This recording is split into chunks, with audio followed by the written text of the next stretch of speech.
이 대통령은 또 부동산 특혜 철폐에 반발하며 최근 제기되는 물타기식 주장에도 선을 긋는 모습이었습니다.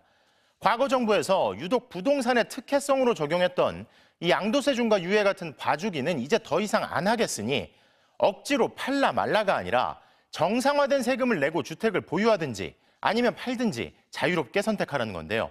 주거비용 때문에 고통받는 청년들을 위해서라도 망국적인 부동산 투기는 반드시 잡겠다는 겁니다. 정상빈 기자가 보도합니다. 양도세 중과 유예 종료 계획을 보고받은 이재명 대통령은 이제 더 이상 유예 기간 연장은 없다고 못 박았습니다. 아마 중과를 피할 마지막 기회일 거라는 구윤철 재정경제부 장관의 말에 아마는 없다며 단호한 정책 실행 의지를 강조했습니다. 재경부 장관님 말씀 도중에 아마라는 표현 2번 하셨거든요. 앞으로는 아마는 없다. 확실하게. 들어가자. 언젠가 다시 유예해 줄 것이라는 믿음 자체를 원천 봉쇄해야 한다고도 강조했습니다. 정부 정책을 미루거나 바꾸면 잘 따른 사람만 손해보게 된다는 겁니다. 이번엔 진짜 끝이야. 또 가가지고 진짜 끝이야. 그 다음에 진짜 이번에는 진짜 정말 끝이야. 이러면 이게 누가 믿겠냐고요. 이 대통령은 SNS를 통해서도 다주택자를 향해 양도세 중과를 피할 마지막 탈출 기회라고 압박했습니다.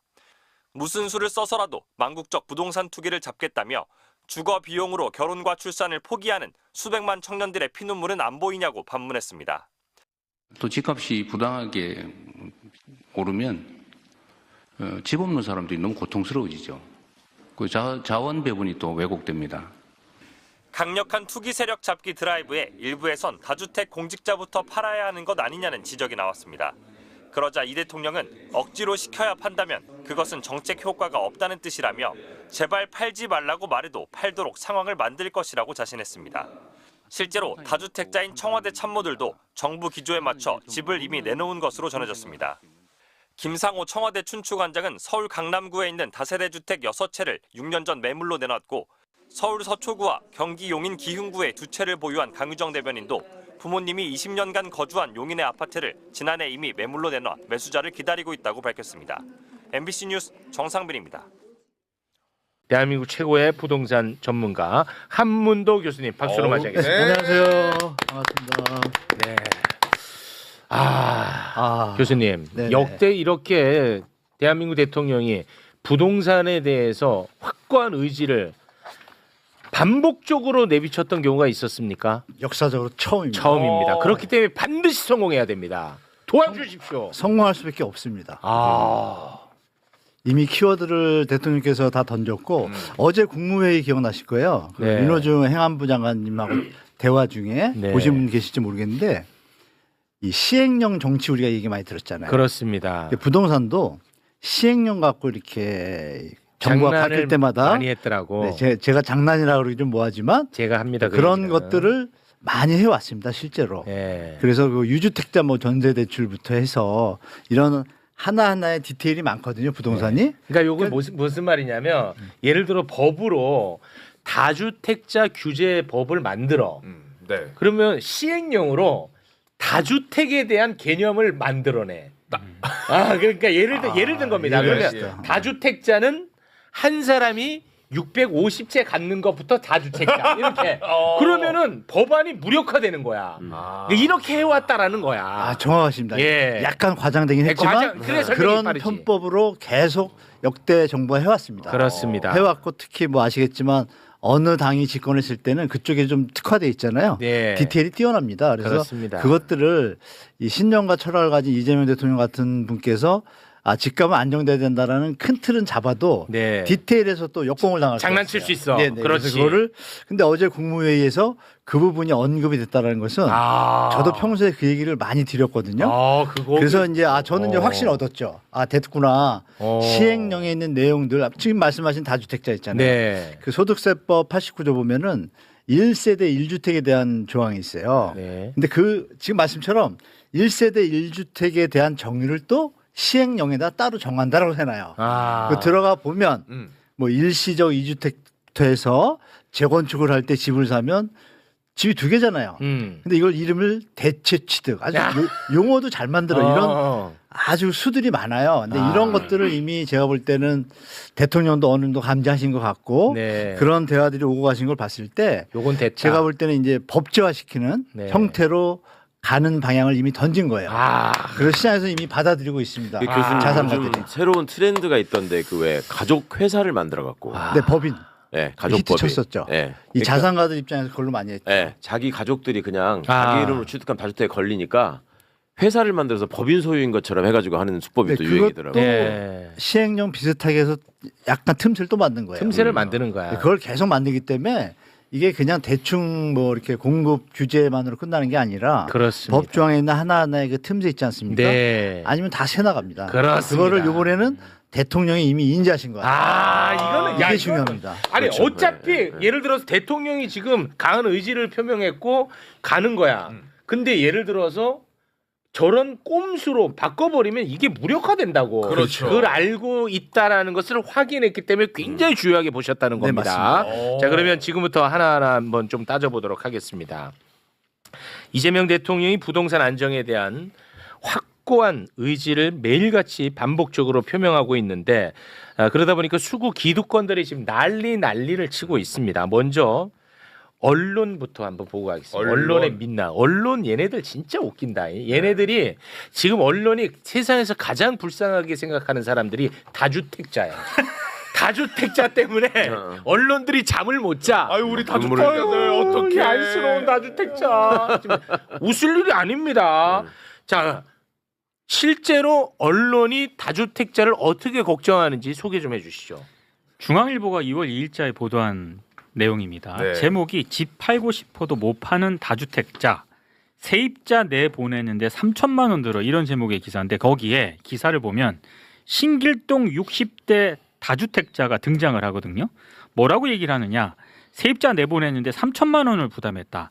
한 채 몇 억 하는 빌라를 팔아도 손에 쥐는 게 없다. 다주택자도 다주택자 나름이지 모두 투기꾼 취급하면 되느냐. 이렇게 하소연을 하고요. 또 공인중개사가 등장을 하는데 이 공인중개사는 네. 3천만 원을 부담한 다주택 집주인의 경우에 자녀 세입 기간이 남은 세입자를 먼저 내보내기 위해 이사 등 3천만 원을 부담했다는 집주인이 있었다. 얼마나 힘드냐 뭐 이런 취지의 하소연을. 우리 무주택자들은 너무 부럽습니다 이거야. 그렇죠. 다주택자 이렇게 고생한다 이런 거를 엄청나게 언론에서 얘기하는데 내가 이거 분명히 얘기했죠. 2022년 5월부터 다주택자들은 좀 과세를 많이 매기자라고 했는데 그거를 매년 유예해 왔다고. 미룬 거죠, 왜냐? 팔 수 있는 기회를 좀 줘야 되지 않겠냐고 얘네들이 하도 난리 치니까 4년을 줬다 시간을 4년을 그동안에 안 팔아놓고 왜 이제 와서 난리야.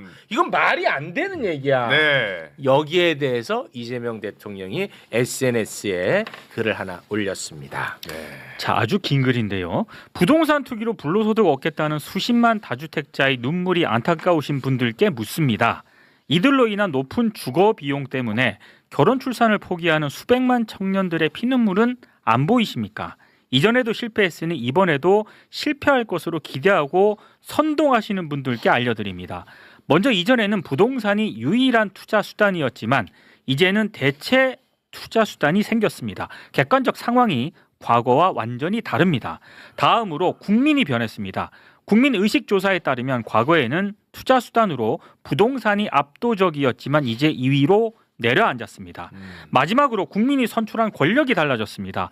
공약 이행률 평균 95%. 저는 당선이 절박한 후보 시절에 한 약속조차도 반드시 지키려고 노력했습니다. 이제 대한민국 최종 권한을 가진 대통령으로서 빈말을 할 이유가 없습니다. 그 엄중한 내란조차 극복하고 새롭게 출발하는 위대한 대한민국인데 이 명백한 부조리 부동산 투기 하나 못 잡겠습니까? 이재명은 합니다. 대한민국은 합니다. 박수.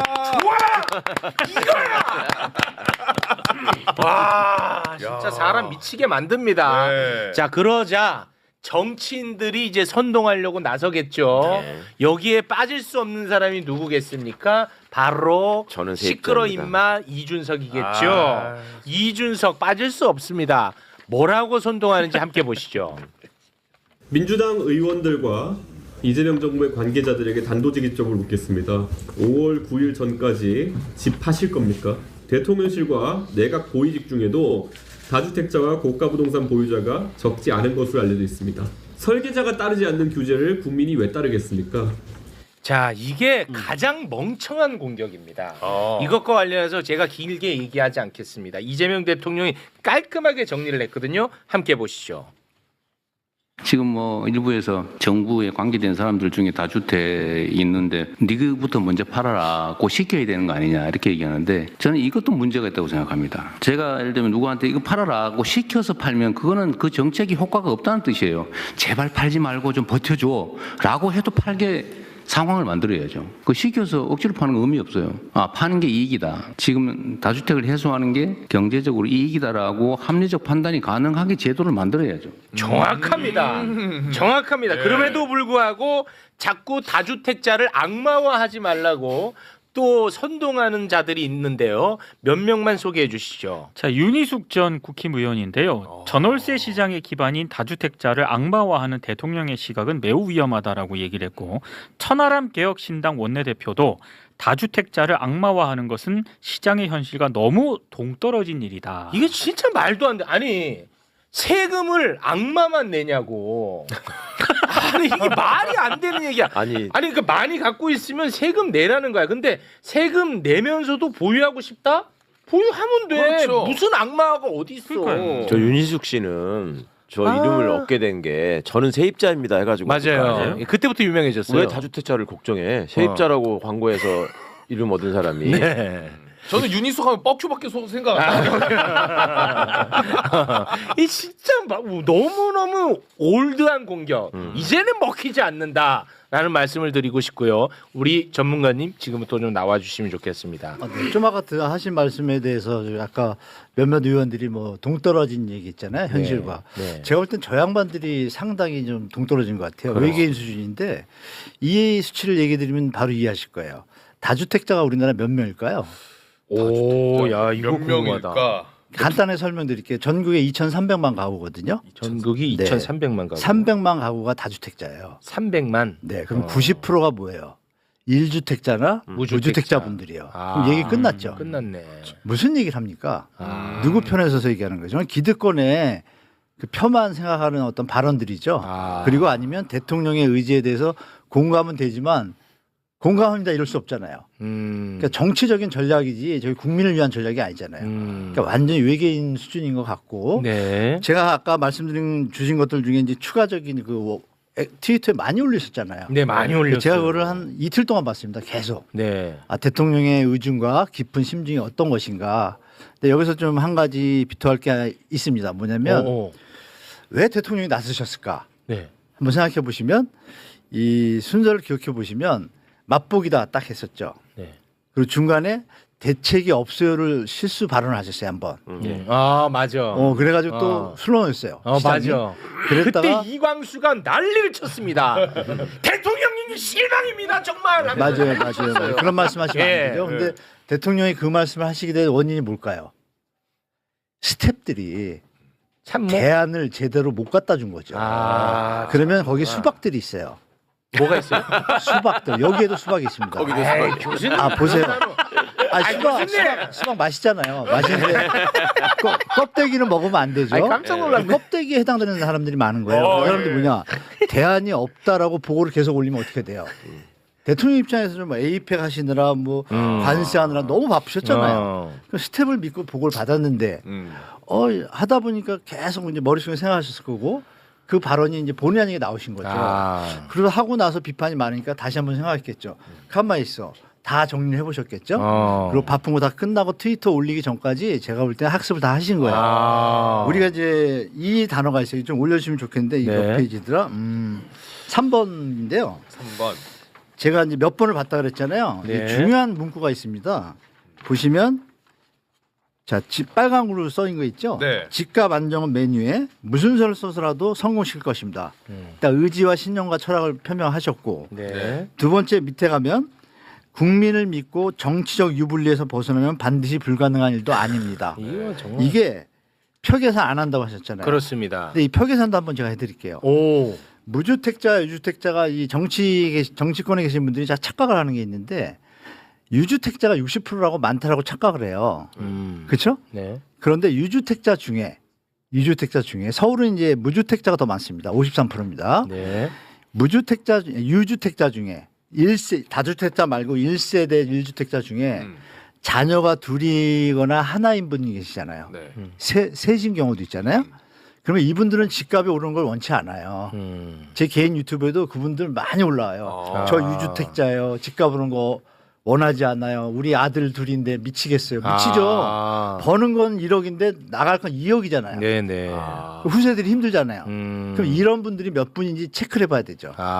그래서 제가 이제 완벽하지는 않지만 서칭을 해보니까 유주택자 1세대 중에 한 60%에서 57% 정도가 다 자녀들이 성인 자녀들인지 많아요. 그 계산해 보면 66이 36%예요. 36% 더하기 무주택자 40에서 45 더하면 어떻게 돼요?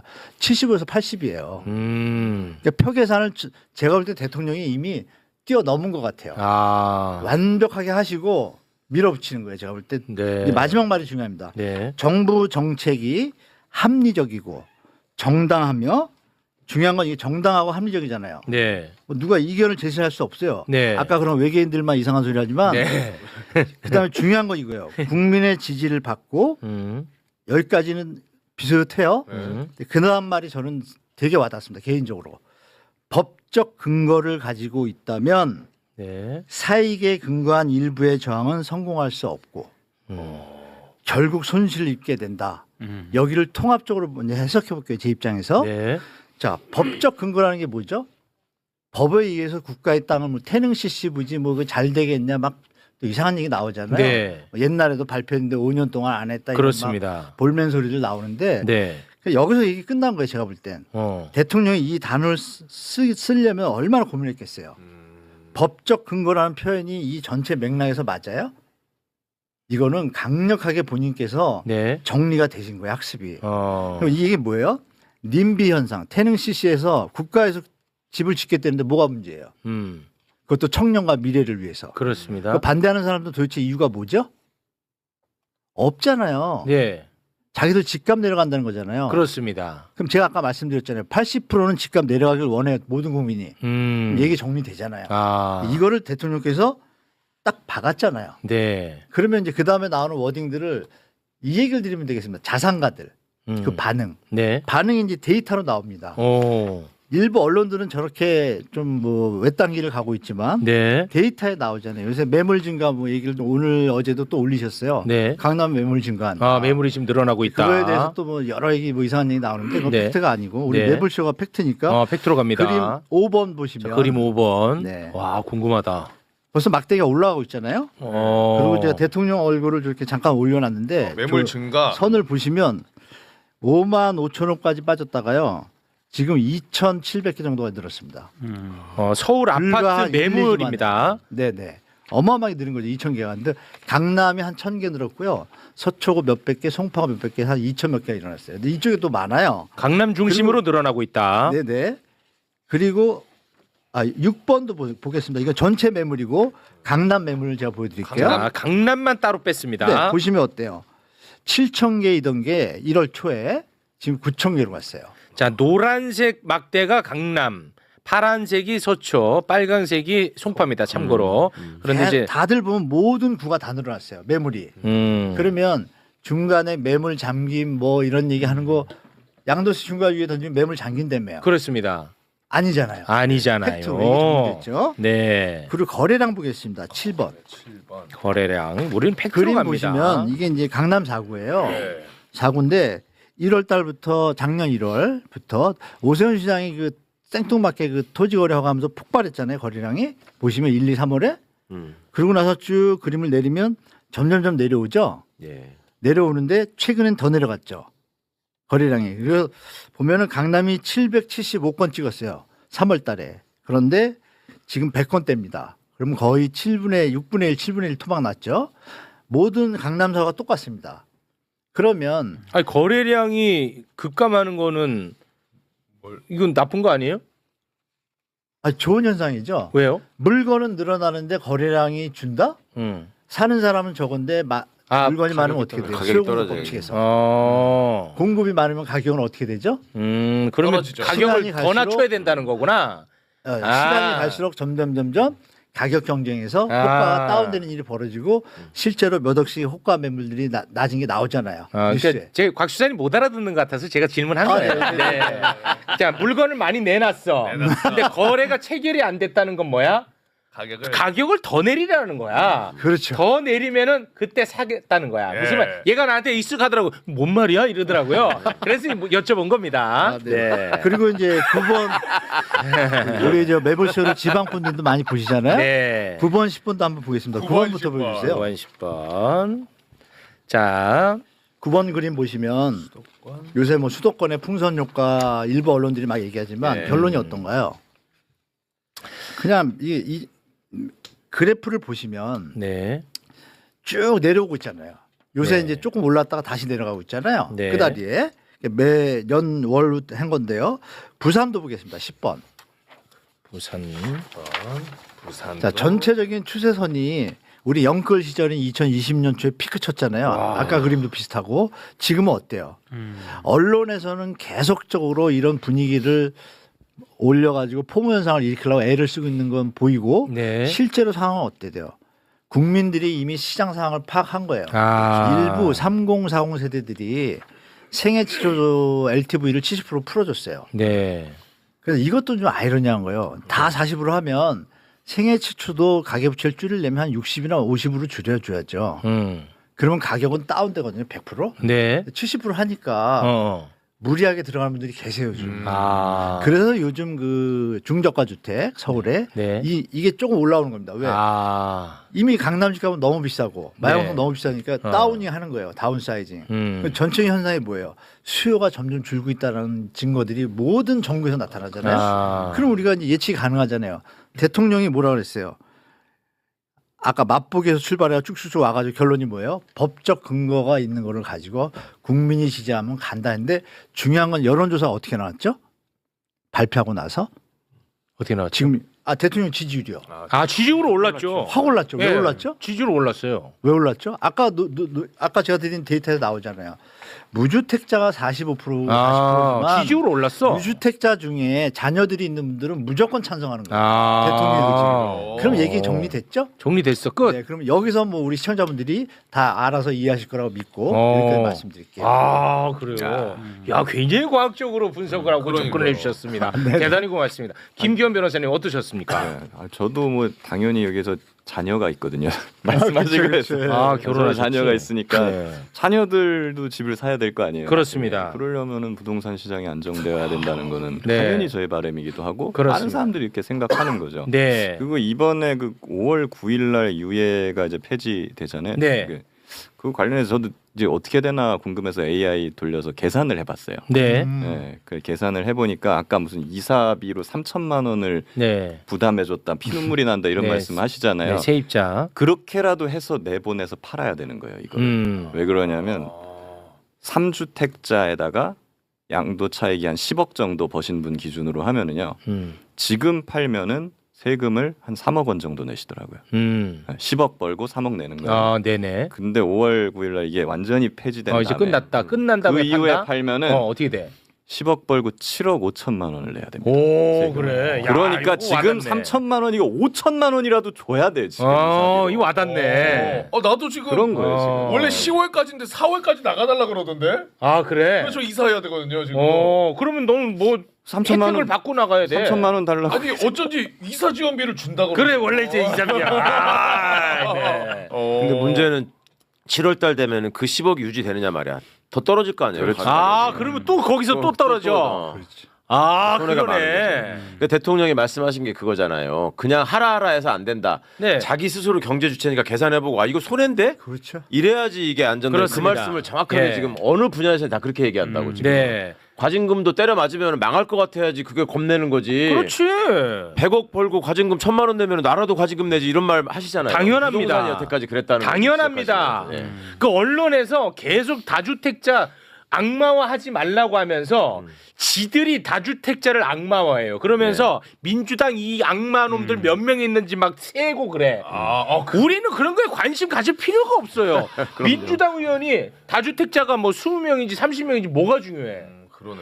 지가 세금 내고 갖고 있고 싶다는데 그렇지. 갖고 있으면 되잖아. 본인이 손해다 싶으면 알아서 파는 거고. 그렇지. 근데 언론이 마치 범인 색출하듯이 그러고 앉아 있다니까요. 그러면서 악마화하지 말래. 이거 되게 정확하다. 그럼. 이것도 옛날부터 써먹던 수법이잖아요, 교수님. 맞습니다. 일단 정부나 공무원 안에 이런 사람 많다라고 해가지고 시민들의 감정을 자극해. 그렇지. 지금도 그렇게 하고 있습니다. 팔라고 이준석이 그러고 있잖아요. 그다음에 이제 세상 불쌍한 주택 소유자들을 막 이제 저기 지금 하잖아. 지금 다 보여줬잖아. 그러고서 이게 국민 일반의 슬픔인 것처럼 막 이제 확대합니다. 그렇습니다. 그러면은 앞으로 집 한 채 갖겠다는 서민의 꿈은 어디로 가나? 그렇습니다. 이런 식으로 하고. 그러면은 솔직히 참모들이 거기서 이제 쫄리거든. 그러면 이제 선거 다가오잖아. 그러면 그 참모가 대통령한테 이거 지금 안 좋습니다. 이거 이러시면 안 됩니다.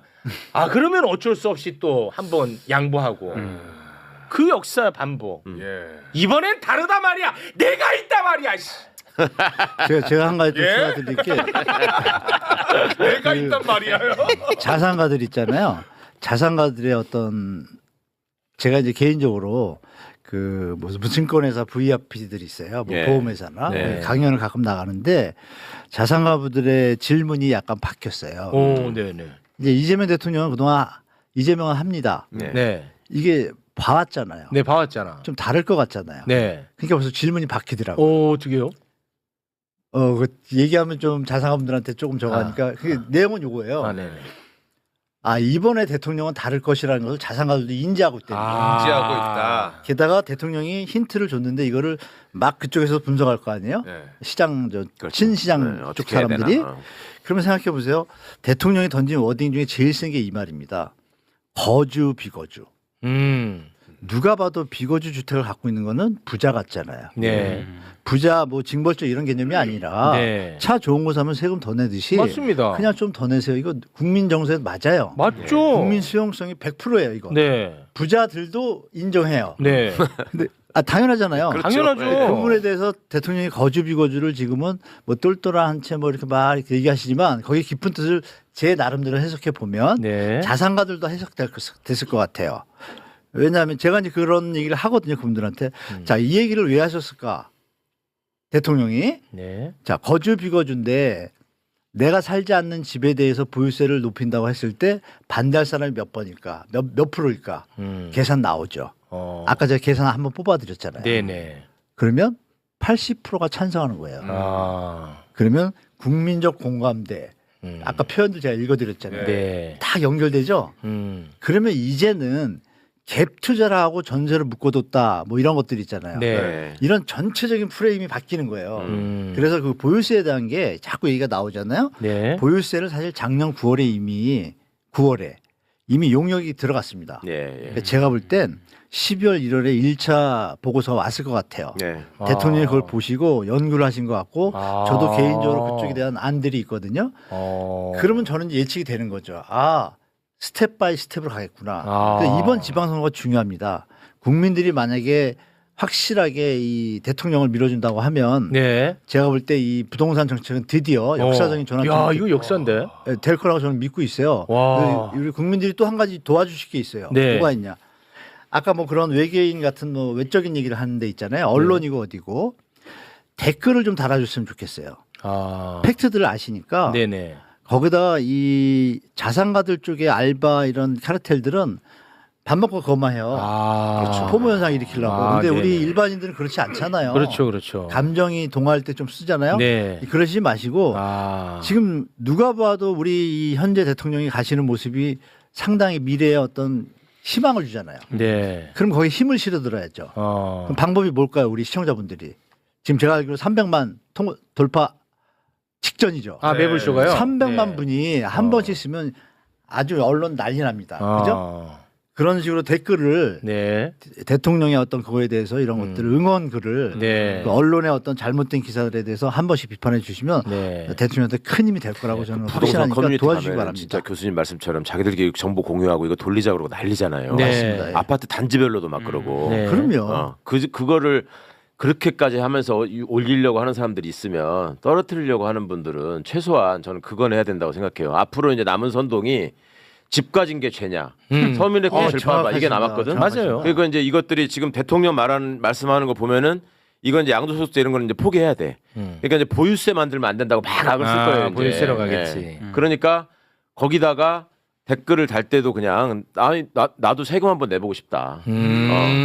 나 보유세 한번 내보고 싶다. 아, 그렇죠, 그렇죠. 이렇게 하면 그러니까 맨날 세금 가지고 모든 사람이 다 그러는 것처럼 이제 선동하고 협박하거든. 네. 그렇게 속지 않으시면 좋을 것 같아요. 또 이러면은 또 그 여론 조작한다고 또 기소될까봐 말씀드렸는데 그렇게 생각하는 분들에 한해서만 다시면 됩니다. 네네. 또 이제 또 여러분 자유입니다. 네, 자유입니다. 아, 근데 우리 매불쇼 시청자 중에 다주택자분들이 계실 거 아니에요. 네. 그분들 중에 이 애로사항은 좀 여기 이게 워낙 많은 분들이 보시니까 하나 말씀 올릴게. 네. 문재인 전 정부 때 네. 임대사업자 제도를 했잖아요. 네. 아, 맞아. 그 양반들이 8년 차가 작년하고 올해 돼요. 이해되셨죠? 그러면 이해가 되는 순간에 이제 임대사업자 혜택이 없어지고 네. 다주택자가 돼요. 아. 그러니까 이분들은 좀 체크를 해서 케어를 해야 돼요. 왜냐하면 나라가 하라는 대로 8년 동안 했잖아요. 아, 근데 임대사업자. 갑자기 다주택자가 된 거예요. 아. 근데 그동안 임대료를 그 대신에 안 올리고 왔잖아요. 네. 연 5% 상한제를 지켜주면서. 네네. 그런데 정부가 하라는 대로 했는데 갑자기 오리알이 되신 거예요. 아. 이분들은. 네. 그러면 이분들은 팔고 싶은데 세입자가 지금 있잖아요. 네. 강제로 못 내보내잖아요. 아까처럼 3천, 5천 줘야 되는데 중요한 건 안 오른 집도 있잖아요. 비슷하거나. 네. 그러니까 이런 걸 생각할 때 제가 볼 때 그분들은 세입자에 대해서 어떤 그 나가면 또 갈 곳이 있어야 될 거 아니에요? 이런 부분하고 다주택자가 아니면 옵션으로 나는 팔고 싶은데 지금 이 상황 때 못 팔잖아요. 네네. 세입자가 안 나가시니까. 아. 이거를 좀 우리 저 국토부 관계 실무자들이 좀 체크해서 그러네. 그분들은 조금 케어하는 게 더 좀 합리적인 야, 또 이거 진정성이 보이지 진짜 않을까 좀 디테일이다. 말씀드립니다. 예. 이 얘기는 어제 국무회의에서 안 나왔던 부분인데 굉장히 네. 디테일이고 굉장히 합리적이네요. 네네. 예. 정부에 협조하는 분들이니까 네. 그분들은 조금은 어떤 뭐 테러를 좀 그러네. 만드는 그게 좀 필요한 것 같습니다. 알겠습니다. 자, 우리 교수님과는 여기서 좀 인사를 나누겠습니다. 지금까지는 댓글이 매불쇼가 있어서 든든하다. 매불쇼 최고다. 최우가 너가 우리나라 1등이다. 짱 먹어라 난리였죠. 네. 지금부터 이제 비난의 화살이 시작될 겁니다. 교수님이 너무 부럽습니다. 한마디만 더 드릴까요? 네. 그 대통령님을 비롯한 우리 실무진들한테 한번 드리고 싶은 말씀인데요. 제안인데 이 국민조성원가라고 노무현 때 했습니다. 대통령 때. 그래서 분양가가 상당히 낮았어요. 요새 대책들이 많이 나와서 좋은데 명품이면 뭐 뭐고 어떻고 명품이 나왔는데 싸면 사잖아요. 집이 나오는데 지금 가격을 얘기 안 했어요. 분양가를. 대한민국 역사상에 부동산 정책이 확실히 먹힌 때가 두 번 있습니다. 네. 노태우 때하고 MB 때. 노태우 때 100만 원, 200만 원 처음 했을 때 안 먹혔어요. 안 먹혔는데 분당하고 일기 신도시에 대해서 분양가를 발표했어요. 근데 그게 시세의 반이에요. 그러고 나서 먹기 시작합니다. 시장이 안정되고 IMF 직전까지 안정됐잖아요. 그리고 MB 때 생각해 보세요. MB 때 이미 뭐 글로벌이 터졌음에도 불구하고 대책을 다 풀었어요. 재건축부터 해서 다 풀었는데 규제를 다 풀었다. 마지막에 2010년대 보금자리를 던져요. 네. MB 보금자리 다 아시잖아요. 보금자리 주택을 강남이 그 당시에 2,500에서 3,000만 원 할 때 평당. 네. 그런데 그때 아주 언론에 공시적으로 합니다. 보금자리 주택 강남에 몇만 원을 1,200에서 1,300에 분양한다라고 박습니다. 거의 반값이네요. 반값을 딱 던지니까 토지 임대료는 800만 원. 그러니까 강남에 제가 살고 있고 강남을 진입을 원하는 수요자들이 많잖아요. 네. 그분들 입장에서 어때요?